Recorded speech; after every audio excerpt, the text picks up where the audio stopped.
Hey guys, I just finished a workout here just a few minutes ago, and I ran and walked my dog. I would walk him down one side of the street and then run him back.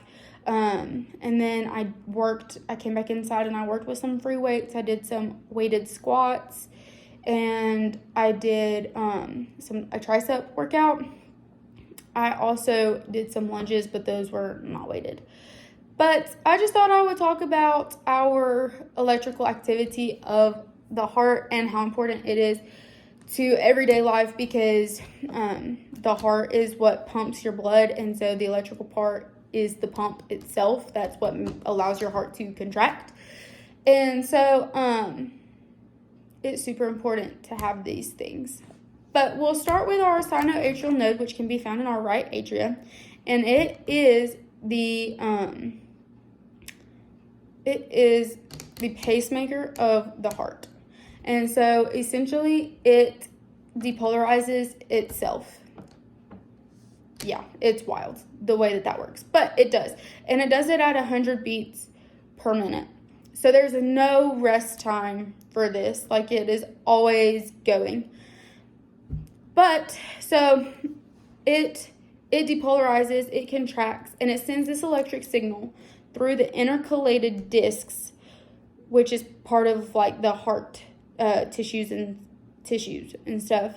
And so through the intercalated discs, the electrical signal makes its way to the other cells, contracting the entire atria, the right and the left. Okay, but it does not, that electrical signal does not just go down to the ventricles, because if it did, your heart would just go like, that, and that's not good, that you would be dead, right?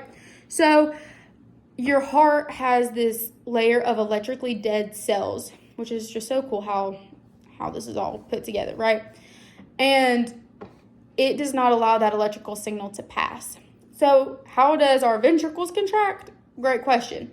So that sinoatrial node depolarized. It has sent its signal through the intercalated disc. The atria has contracted.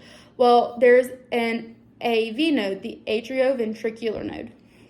Okay, and it sits at the bottom of the right atria, and it receives this signal as well. And when it receives this signal, it depolarizes. It transfers that signal from the atria to our ventricles.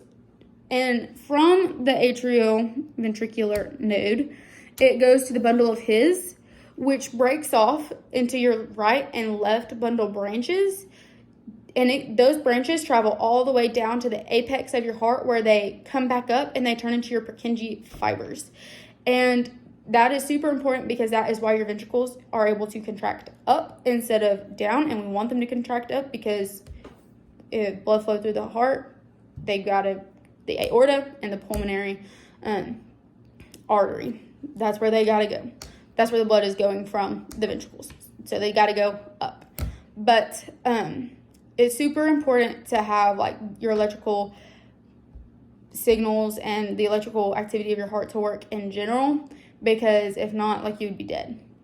But it's even more important for it to work during exercise, because if it's not working during exercise, you're not going to be able to exercise. You'll pass out, you'll end up in a coma, and you'll die. So yeah, that's the video. Thanks.